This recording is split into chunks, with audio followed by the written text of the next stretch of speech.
Адриан жил в городе и часто ездил в близлежащие горы, где ставил палатку, и жил несколько дней в лесу.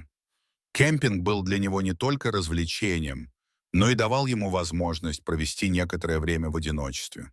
Он расслаблялся и восстанавливался после напряженной работы в городе.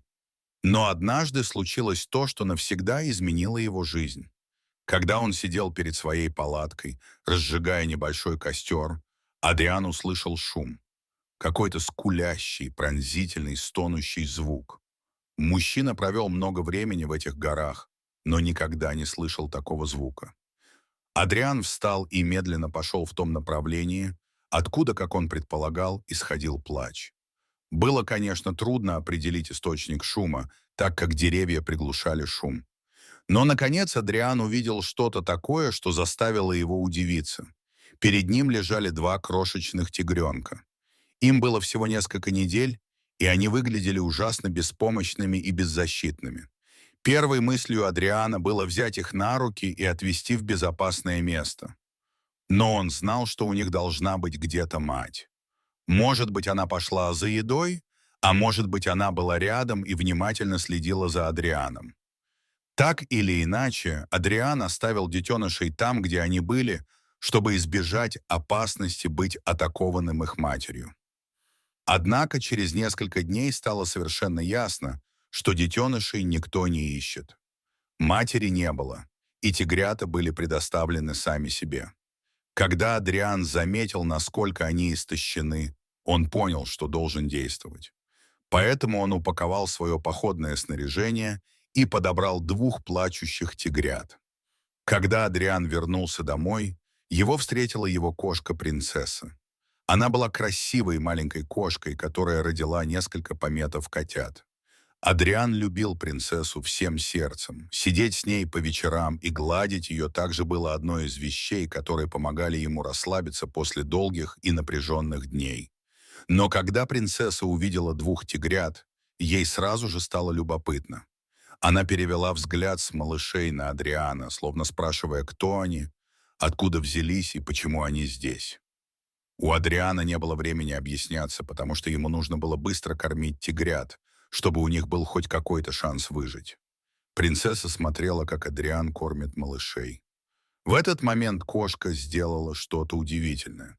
Она подошла к тигрятам и начала нежно с ними играть. Хотя котята были того же размера, что и сама кошка, принцесса знала, что о них нужно позаботиться. Как будто у кошки активизировался материнский инстинкт, и она взяла на себя роль матери. В течение следующих нескольких недель тигрята стали сильнее и здоровее.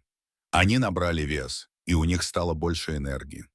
Принцесса заботилась о них, а детеныши следовали за ней, словно смирившись с ролью котят. Она чистила их и поощряла. Со временем тигры стали расти. Они становились больше и сильнее, чем принцесса. И все же она относилась к ним так, как будто они были ее собственными маленькими котятами. Если они во время игр становились слишком грубыми, то кошка прибегала и разнимала их.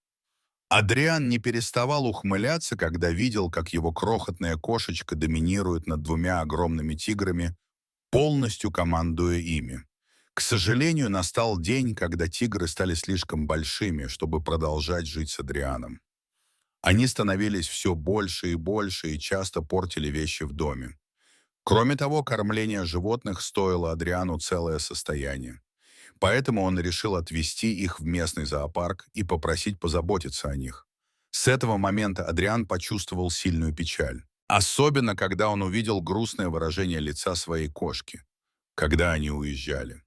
К счастью, зоопарк был рад принять тигров. Недавно они построили красивый большой новый вольер, где тигры могли бегать и играть в среде, очень похожей на их естественную среду.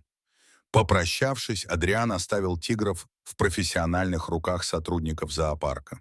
Адриан ни разу не вернулся в зоопарк с того дня. Но спустя годы принцесса заболела. Она была старой, и ее тело больше не могло бороться с болезнями. Адриан отвез ее к ветеринару, который сказал ему, что лучше ее усыпить. Адриан с сожалением согласился, но сначала он хотел сделать еще кое-что. Он хотел подарить принцессе последнее удовольствие, и поэтому он направился в зоопарк. Он посадил принцессу в переноску и направился к вольеру с тиграми. Там он сразу узнал двух тигров, которых спас много лет назад. Неуверенный, помнят ли его еще два зверя, он подошел к специальному окну. Тигры смотрели на Адриана, но казались безразличными и отворачивались, как будто он был для них таким же чужим, как и бесчисленное множество других людей, посещавших их каждый день. Адриан был немного разочарован, но вскоре после этого произошло нечто невероятное. Адриан поднял свою кошку и показал ее тиграм. Сразу же глаза у двух животных загорелись, и они прыгнули на стекло. Они ясно помнили животное, которое вырастило и защищало их много лет назад. Кошка тоже узнала их. Адриан не знал, как это возможно. Ведь тигры так сильно выросли с тех пор, как они разделились. Но принцесса знала, что эти два огромных кота — ее дети. Должно быть, это был запах или какой-то другой животный инстинкт, который мы никогда не поймем. Принцесса терлась телом об окно и смотрела на тигров. В свою очередь, они также пытались тереться о свою мать. Это была очень эмоциональная встреча, которая растопила сердца всех, кто там был. Эта история показывает, что любовь есть любовь, хотя принцесса и тигры даже не одного вида. Дорогие зрители, если вам понравилось это видео, то ставьте лайк и подписывайтесь на наш канал. До свидания.